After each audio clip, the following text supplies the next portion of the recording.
So today in this video, I want to focus on one word picked from those three, and that's just governance. Then we shall upgrade governance to a level where we now call it corporate governance, but also marry it to management concept and functions as we know them. So today, let's focus on just one word, governance.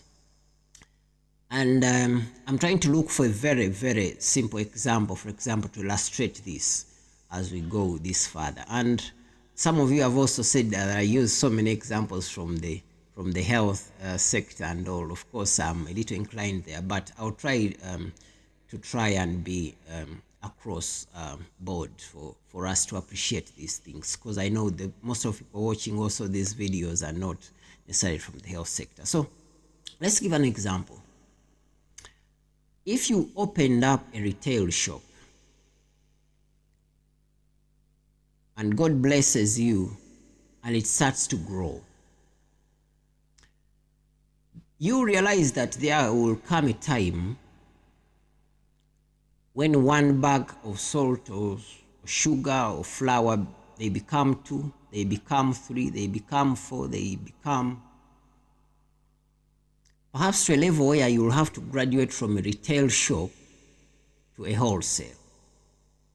And those of you who have been in those businesses, you realize that as you grow, things start to change.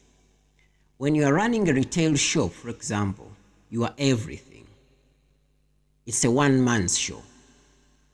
You are the proprietor, the owner of that business.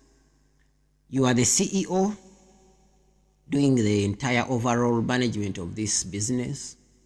You are the cashier, you are the auditor, you are some people even take it a step further, you are the askari, ensuring security of your shop.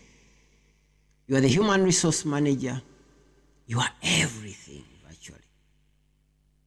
But as this shop graduates from perhaps a retail level to a wholesale, you start to appreciate that you, instead of carrying 1 kilogram of sugar and give it to somebody who has come to buy, people are looking for sacks, 100 kilogram sacks of sugar. And you may realize that you cannot keep carrying these sacks yourself, but also you need now stores to keep the sacks. You realize you need perhaps somebody to keep counting the sacks. Before you know it, you perhaps need a stores manager, but also a stores manager managing people who should ensure that the stores are run properly. Before you know, the taxman is knocking because the business is growing. And so you start to appreciate that if you left all these to go and be the cashier in this business, you start to realize that perhaps you cannot even handle that anymore. That you need somebody to receive this cash, make sure it's well documented, and make sure when the taxman comes, the books are balancing. But also you are graduating to another level now, because the cashier you might get might not be with the knowledge and skills to know how to balance off those books to the satisfaction of the taxman, for example. But also for the taxman to be contented that you're reflecting a true and fair picture of that business. He will say, no, but I think you need an independent person, to look through this transaction. So before you know, you graduate to a level from a cashier to accountant to auditor, for example. But then, the story does not end there. If you are for example, in an NGO business, sorry to call it business, but for me, business is whatever keeps a person busy. So if you are perhaps running an NGO, the NGO board will say, but we cannot trust you as a person only. Now you need to establish a structure to oversee the running of this organization, NGO, CBO for that matter. So before you know, you have to institute a board a group of people, a collection of a team, as per, of course, as per the legal obligations, but also to help you conduct the business of the organization. So before you know it, a person who started this small thing you called small, you graduate almost naturally to a stage where you no longer run or do things. You're no longer hands-on. That you inevitably need a collection of people around you to ensure that this business, this organization is running both according to the legal framework perhaps, but also for effectiveness and efficiency. So I just want to first mention this in passing. Whenever you think about governance, governance is a natural process. And sometimes it comes without our notice. You start that something as small, but as it grows to a level that sometimes these institutions and organizations and businesses outgrow us. I've seen people who have started them, and at some point they've had to step away for these institutions and organizations to almost exist without them necessarily. And so when we talk about governance, you can appreciate that for the example that I've given you, that almost naturally things progress in a direction where it stops to become a one-man's show. And you start to appreciate the need to have things running with or without you, the initiator or proprietor or owner for that matter. And that's when we start to talk about governance.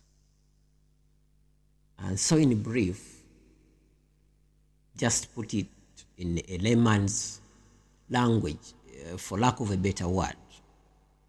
When we talk about governance, we talk about that structure